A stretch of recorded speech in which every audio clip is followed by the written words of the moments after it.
Good morning, everyone. Lots going on as usual. I'm trying this again, although there's weirdness on the stream. If you can see me and stuff, let me know in the chat. I saw somebody just as I was killing the stream last time, so apologies. I did the intro better last time, but it's going to be a little messy. I was saying last time that I know I said I wasn't going to be back until Monday. But I got done work early and I came back and I thought, well, we've got to have a stream and hopefully a kitchen table talk today as well. So we'll try that out. And today's, did I say it's Sunday, September 28th, 2025? And lots going on as usual, et cetera, et cetera. Ottawa or Obama is coming to be indicted, possibly after James Comey, but there's weirdness around that. C8 and C9 are attacking Canada, and our speech is under attack. Free speech is under attack. It's not very good. It's very, very bad, in fact. And I think that, yeah, it's doing the same thing as last time. I don't know what's going on, but there's something definitely going on. I should have checked to see if the audio or if the video recording last time was good. Shiza, I don't know what's up. Very frustrating. Anyway, regardless of all that, we're going to have to go on. January 6th is a hoax with proven FBI agents in the crowd. It's C9 and C8 are very underhanded. I don't know what's going on with the underhandedness there, but it's not good in the strictest sense, and we're being manipulated at a level I don't think I've ever seen. Canada's fiscal position is in real trouble, and we're going to start there. There's an ostrich farm update, and there's a COVID connection there that I hadn't realized previously. Greg was making that, alluding to that, but I hadn't heard anything about that. And digital ID is the biggest threat in the world right now. And we're going to talk about that. And two of us. I guess there's two of us. There's nobody watching on YouTube. If you can see me on YouTube, let me know. There's nobody watching on Twitch. There's nobody watching on Facebook. There's one person watching on Rumble and one more person watching on Locals. And man, I don't know if that's actually happening or not. And so it's weird. But I'm recording locally and I'll upload. And it seems like I should do that. Hold on. I'm going to check some things.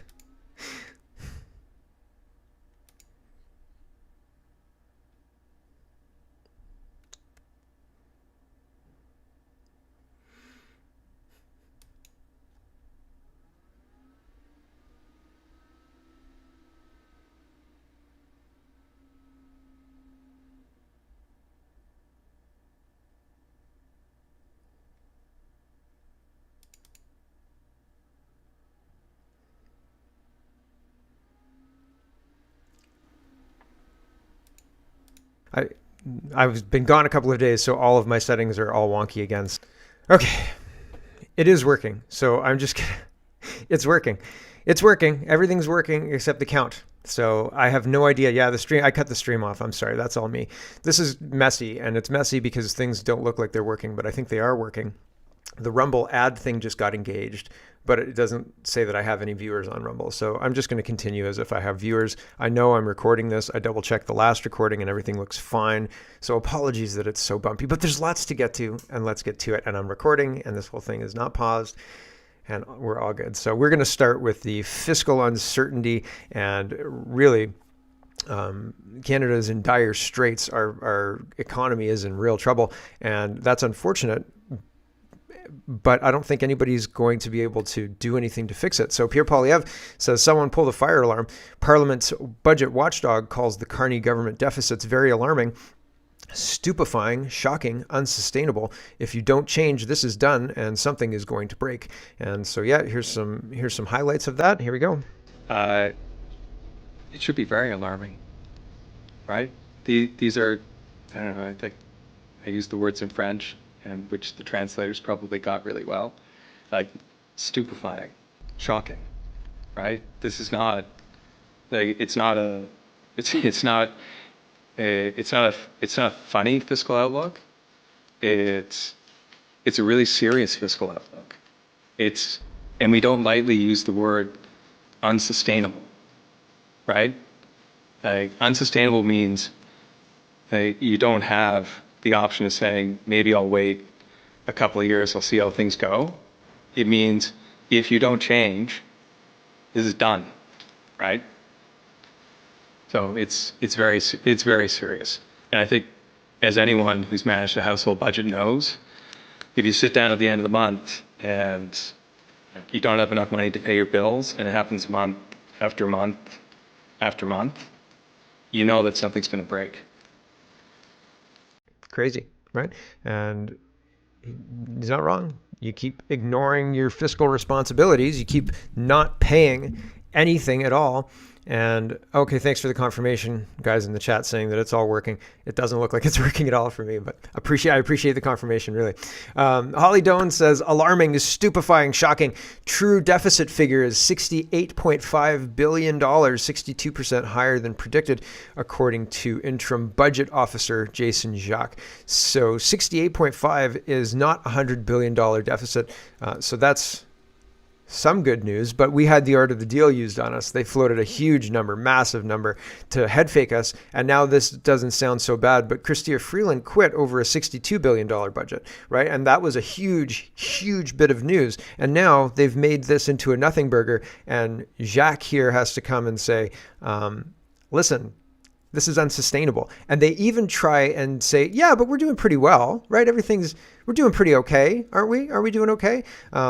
Where is that? Where he's talking about that? Here is the guy saying we're doing pretty okay, because Jacques says, that's his last name, says we're doing better than other G7 nations. But imagine the better is the other G7 nations are 75% body fat and, morbidly obese. And we're 50% body fat and like morbidly obese, but we're not as bad as those guys. But we're still in a terrible situation that's completely unsustainable. We're going to die just like those guys if we don't change. And he's saying, okay, so we're in a good, what I hear you saying is that we're in a good position here. And then he tries to paraphrase, but I've seen it all. I've seen everything, right? Thanks, Captain Picard. Here we go. Great. 2 hours, 2 minutes, and 10 seconds. Okay, great. So another question, obviously. You project, so we're on a good fiscal path, or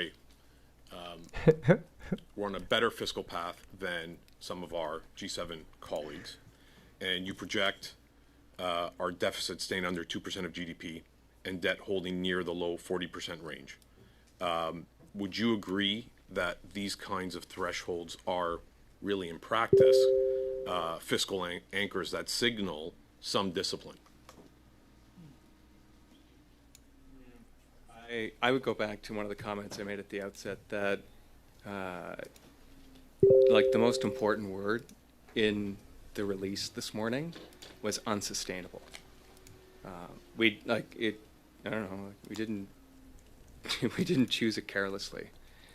I've been in the office for 17 years. I was working in the federal government, putting together budgets for 10 years prior to that. You got to be you choose these words with prudence and care, and certainly we don't want to be alarmist. And at the same time, the current path we're on in terms of federal debt as a share of the economy is unsustainable.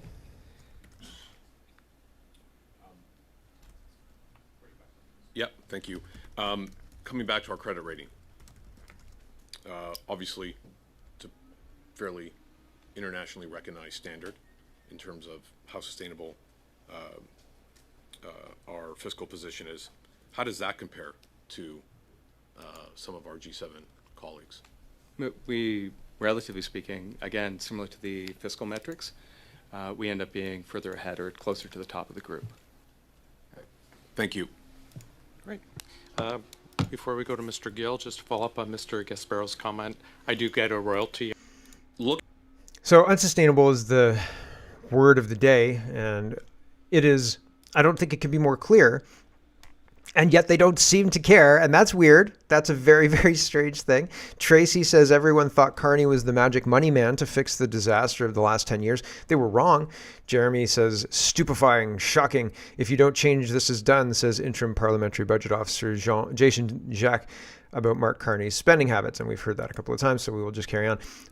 Here is, again, this is another minute, and they try to blame Trump. And he says, yeah, it's kind of Trump's fault, but it's more the fault of the spending, but it's kind of Trump's fault, I guess. And he walks that back by the end of the minute 33, but he starts by agreeing with him. And it's not helpful if we're in as dire a straits financial situation as they say we are, then that's a big problem, right? Here we go.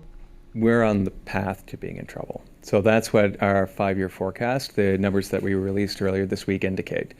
that if left unchanged, the fiscal path that the government's currently on will definitely result in us being in quite a bit of trouble and having to make some hard decisions. Now, in getting here, what do you attribute this to? Is this like Donald Trump's trade policies, the roosters coming home to nest, or is this about government spending priorities and not controlling it? I think it's kind of a little bit from column A and a little bit from column B. So there definitely is an impact in comparison to our previous forecast. You can definitely see the impact on the overall growth for the Canadian economy. A larger part of it is the government policy decisions. So there ends up being about $115 billion in net new costs since the last time we prepared a forecast back immediately prior to the election in March 2025. And a good part of that is attributable to defense. So changing geopolitical environment, priorities for the government to increase spending on defense, which we saw that was announced in June, earlier this year in June, and of course on the tax side, on the revenue side. So $6 billion a year, so about $30 billion over the next year, plus revenue that we're no longer going to have because the lowest personal rate went from 15 down to 14. Mm-hmm. But yeah, certainly a little bit of both, but certainly at this point, it's more on the government. More on the government side, a little bit of both, a little bit of that Trump guy, but all the things that are really contributing to this are, our government's fault. Ryan says Carney just in 2 days at the United Nations Assembly has handed out $314 million of our tax dollars to other nations and programs, while 1 in 4 Canadians use food banks each month. So that's not good. $207 million in new international assistance for children's nutrition, climate change and biodiversity, $60 million to support multilateral efforts in Haiti, with $40 million towards international security efforts and $20 million to address transnational organized crime. This is being thrown. The people who are in charge of Haiti, who they're funding to the tune of $60 million, aren't in charge of Haiti. The person that I understand who's in charge of Haiti is the person who's in charge of Port-au-Prince. And that, I think, is Barbecue at the head of his gang. And he's got an agreement with another gang to make sure that they maintain control. And the people that they're spending the $60 million on, I doubt we'll see that money back. Right? Like I don't think they're even in Haiti, right? I don't even think they're in Dominican Republic, which shares a landmass with Haiti. I don't think they're even on the island. I digress. When I asked ChatGPT if they were on the island, where they were and what their seat of power was, ChatGPT was evasive with me. Over $47 million in new funding for the West Bank to Gaza to strengthen governance, judicial structures, economic resilience, etc. Why are we sending Gaza $47 million? That seems like a bad use of our money, right? And here's Mark Carney talking about this. Mark Nixon says Mark Carney is giving away an additional $47 million to totaling $400 million to Gaza. There's been no election there in 20 years. It's run by Hamas. What are we doing? What are we doing indeed? It's a good question. It's a good question that somebody who doesn't have anybody watching his stream would really like to understand.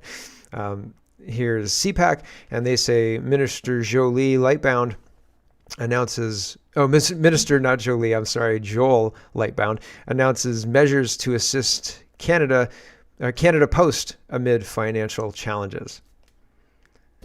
We can't possibly lay these people off. We can't possibly make changes at this crowd corporation that's failing to the tune of billions of dollars a year. What's the only thing we can do? Import more people and throw money at it. That's it. That's it. So they're just throwing money at it. So unfortunate for us. Very unfortunate for us. Kirk says the provincial budget in British Columbia is an absolute disaster. Tax-supported debt is going up by $53 billion in just 3 years. Debt servicing costs are increasing by over 300% in just 3 years. This is while people are leaving the province. So economically, not just the federal budget, but the provincial budget is also a disaster in British Columbia. And that's, not surprising, but it used to be illegal to run deficits in British Columbia. It used to be illegal to spend more money than they had. And so that's interesting how things have turned. And the debt service cost, so the interest payments cost, is increasing because the interest is increasing. And as our outlook looks worse, then the debt costs more. It's a vicious cycle. And so as the debt costs more, your taxes need to go up or your social programs need to get cut. And so this is a microcosm of the macro problem, right? Just in BC. And it's a big problem. And if you speak out about it, Keir Starmer will get you. We're going to talk about digital IDs, and I hope we can talk about speech, but we're already at 14 minutes, and like digital IDs it's going to take me 20 minutes to get through this tab series. I hope I'm wrong about that. But fundamentally, they want to crush free speech. They're going to tie your digital ID to the free speech. You're just basically going to be throttled. They're already throttling me. I have 2 total viewers still. All of my viewers, it's 2. And so Ted tells me that I have 44 viewers on YouTube. So I'm glad that it actually kind of is recording on YouTube. I'm kind of surprised that there isn't just 0 viewers on YouTube. But these speech laws, these digital ID laws, they're to combat the idea that citizens aren't behind these puppet leaders. Okay, that's the whole reason that they're coming in with the speech laws, because what they're doing isn't popular, and people are realizing that nobody wants this except for the people who are implementing it. And so if we realize that and overthrow them, then they lose their power. So they're going to try and remove the free speech that could lead to their overthrow.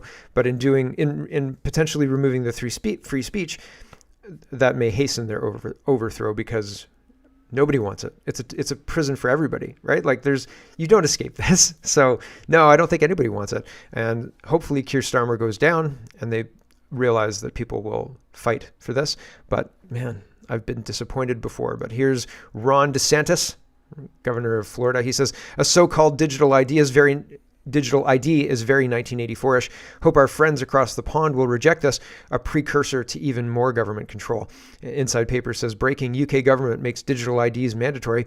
You will not be able to work in the United Kingdom if you do not have a digital ID. It's as simple as that. So here's Keir Starmer talking about this, and everybody and their dog are saying, no. Cross-party, everybody is joining hands and saying, this is a bad idea and we don't want to do this. So Keir Starmer is maybe going to be ousted. But again, I've heard that before. Although when I heard that before, they really did oust Boris. They really did oust Liz Truss. They really did oust Rishi Sunak. So this could be the opening salvo of really ousting Keir Starmer. But if they oust Keir Starmer, all that's going to happen is another puppet's going to come in and he's going to say, I'm going to stop the small boats. And then he's not going to stop the small boats and he'll bring in the digital ID just like Keir Starmer did, right? So like changing the puppet is not going to fix it. Here's Keir Starmer. And that is why today I am announcing this government will make a new free of charge digital ID mandatory for the right to work by the end of this Parliament. Let me spell that out. You will not be able to work in the United Kingdom if you do not have digital ID. It's as simple as that. Because decent, pragmatic, fair-minded people, they want us to tackle the issues that they see around them.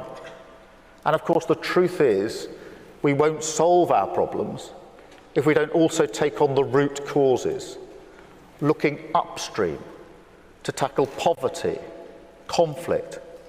And that is why today I am announcing we're going to use the digital ID to tackle poverty and conflict too. We're just going to ban everybody from having any poverty or conflict. You're banned. If you have poverty or conflict, we cut you out of society, and then the stats look great. It's very Demolition Man. If you go watch Demolition Man and compare it to what they're trying to roll out, yeah, that's what it is. And if you swear, remember the social credit system? Spartan needed toilet paper because he couldn't figure out the 3 seashells. So he went to the credit system and the credit system printed out little chits for him. The unfortunate thing is no little chits, right? Not now. They just take it out digitally on the SQL database, SQL database, excuse me. Scott says, because the point of the illegal crossings was to justify digital ID. Darren makes the point, Donald Trump reduced illegal crossings into the United States by over 95%, all without digital ID. Why can't Keir Starmer? Because the whole point of the illegal crossings was to drive in the need for digital ID. Without illegal people amongst you, right? Then amongst us, then there's no need for digital ID. It's very, very interesting.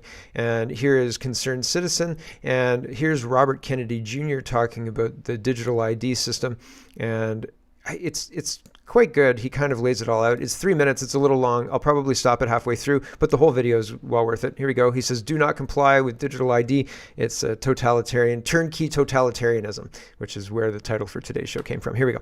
What we're saying today is what I call turnkey totalitarianism. They are putting in place all of these technological mechanisms for control we've never seen before. It's been the ambition of every totalitarian state from the beginning of mankind to control every aspect of behavior, of conduct, of thought, and to obliterate dissent. None of them have been able to do it. They didn't have the technological capacity. Today, the mechanisms are being put in place that will make it so none of us can run and none of us can hide. Within 5 years, we're going to see 415,000 low-orbit satellites. Bill Gates says his 65,000 satellites alone will be able to look at every square inch of the planet 24 hours a day. My new company, antispysatellite.com, will protect your home for a low $19.95 a month. It will shoot down every low-orbit spy satellite watching your house every time. It'll be powered by AI, of course. Hope that AI doesn't get hacked, right? You don't want a turret gun that could be hacked. Rupert Lowe says, and he's an MP in the... I actually don't have an anti-spy satellite company yet. But if they do this, if Bill Gates somehow gets spy satellites everywhere, I'm sure somebody will do this. Somebody will say it's in the public good to be able to remove spy satellites that are spy. I can't believe that anti-drone technology hasn't taken off yet. We're not inundated by drones buzzing over our houses yet, so maybe that's why. But at some point, I think there's going to be anti-drone technology. At the end of the show today, they're talking about big drone attacks from Russia into Ukraine, blah, blah, blah. So they're going to be developing these anti-drone things. And then they're going to say, everybody's got to have anti-drone things. It's going to be a thing. I hope I'm wrong about that. Rupert Lowe again says, I will do everything in my power to fight this. He's talking about digital ID cards for all. Headline, Starmer to announce Brit cards to be given to all adults as part of government fight against illegal immigration. He says it's totally free. You can have, it's free. You're welcome, England. Free. And I think that that's insane. There's no way... If you had to pay for, can you imagine if you had to buy the Brit card? Well, of course you should have access to this, but it's £5 a month to have your Brit card. I think that's probably coming too. Rupert Lowe again says, as an MP, I will not comply with digital ID. I just won't do it. And I hope my millions of British men and women will join me. Send a message to Starmer. Share this graphic absolutely everywhere. I will not comply with digital ID. So this is one thing that I think our politicians in Ontario and Canada are missing: leadership on what to do. So Poilievre says, vote for us and we're going to repeal this and do that and so on and so forth. But there isn't anything to do practically now. Give us money, sign this petition. There isn't really anything to do. Lowe's saying, I am going to stand up against this and I will not comply with this, and I hope you don't too. And it's not a tax revolt, but it's a similar kind of idea. This idea that the government is going to apply this law, impose this law, and people don't want it. And so here's a way to say, we don't want it. We're not going to comply with it. This is what we're going to do. I'm going to lead on this and I'm not going to comply. And so will the Conservatives do something like this? I haven't seen any kind of indication that they will. And so that's interesting to me. So I'm not holding my breath. Unfortunately, 23 minutes in already. My gosh, I was hoping we would get further.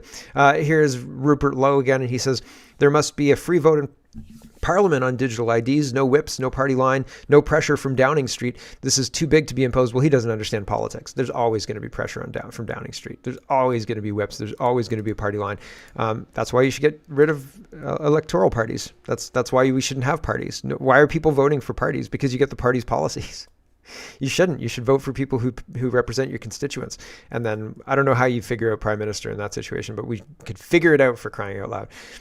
Anyway, digital ID would be one of the most far-reaching changes to the relationship between the state and the citizen in modern British history. Every MP must be free to look at the evidence, listen to their constituents, and vote how they decide. Yeah, I think so. And unfortunately, though, that's not at all what's happening. Iob, who's another MP in England, says, we have our political differences, but this is something we certainly agree upon. And he's responding to Rupert Lowe, and he says, pleased to have organized this cross-party letter from MPs today outlining our concerns about Keir Starmer's plan to impose digital ID.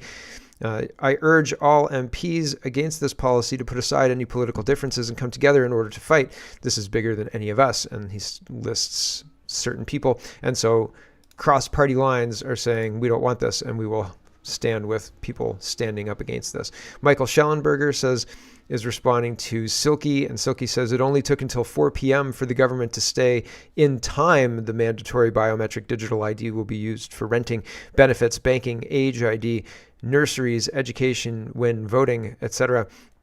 They will not. These uses will not initially be mandatory, but likely will be made so after future moral panics, right? And so they'll say this group of bad people is doing this, and so we need to use this to help save us from, for your safety, comrade. It's always the same lie. Michael Schellenberger says, and after the government combines your personal banking and voting data under a single digital ID, it will add social media and vaccine information. Same with real ID in the United States. The censorship industrial complex was a dress rehearsal for digital ID. And Michael Schellenberger says, stop your creepy totalitarianism. Says how we're working to make digital ID a reality for everyone. And Schellenberger says UK opposition versus support of digital IDs is 45 to 42. Opponents should be able to drive that opposition number up significantly. It is absolutely essential that the UK kill two-tier Keir's plan for digital IDs before they metastasize across the West. And yep, I think so. But unfortunately, it feels like we have a digital ID here and it's being applied to my digital ID right meow. So that's unfortunate. Andrew says, Keir Starmer threatens that if we don't accept digital ID, we won't be able to work in the United Kingdom. Full Stalin after 12 months in office. Personally, I don't like being threatened. How do you feel about it? I think it's time he was out of a job before he does any more harm to our country and our people. And people are all responding to the digital ID. Nobody likes it. Tony Blair, who's a former UK Prime Minister, he has family who is QBing the digital ID technology. And Neil Oliver, the Coast guy, says, seriously? Samantha's reporting, no wonder Tony Blair wants digital IDs. His son is the owner of a company that'll be paid £100 billion to develop and monitor them. And old Tony has a $375 million worth stake in the company too. So, you don't want to be left out of your son's shenanigans, whatever shenanigans they may be, right? You got to get 10% for the big guy. Concerned Citizen says, Keir Starmer can't provide anything that resembles some form of coherent answer when asked how mandatory digital ID will stop people working here illegally. It's 1:40, and then we'll kill the stream. Oh my gosh, 27 minutes. Mark P. Here we go. One of our viewers got in touch and wanted us to ask this question. Russ Brown wanted us to ask you. Russell Brand, I think. You really believe that those profiting from human trafficking will think, oh dear, I have to check your digital ID now. I can't carry on paying you £1.50 an hour to work in my sweatshop. I am absolutely convinced that amongst the reasons that people travel through France, which is a safe country, to come to the United Kingdom, amongst the reasons is because it's easier to work in our illegal economy than it is in other countries. And we have to deal with that. Bosses who are prepared to hire people illegally are not asking them for their national insurance card. So what's the evidence? What makes you think they're suddenly going to ask them for a digital ID? We need to be really clear. You must have ID, mandatory digital ID, in order to work, because we have to stop illegal working. If you look at any of the raids, we've massively increased the number of raids on working premises. That's a pivot. It is absolutely clear that people are working illegally in numbers. But why do you think that them having acceptable. a digital ID, having to have a digital ID, would stop that problem when right now people are meant to have a national insurance number and card, and if they're not asked for that, a boss is willing already to break the rules? What's the difference going to be? Well, the difference is this is on point of starting, not a retrospective exercise as it now is. It is an automatic collection of the information by the government, so we know exactly who is working in our economy, and it will help us enforce the rules that are there. But there's no point people saying to me, why do we need it, when we all acknowledge there is a problem. People are working illegally in our economy. The problem is people are arriving in England on small boats, and they're being set up in hotels by the government. And now he's saying, well, the problem is actually people working illegally, and these digital IDs are going to fix that working illegally problem. And then that small boats problem will fix itself. Bull poop. Absolutely nonsense. We've got lots more digital ID stuff. We've got a banger of a show. I wanted to talk about free speech because they are coming for free speech. C8, you know what? I got to tell you about this before we go.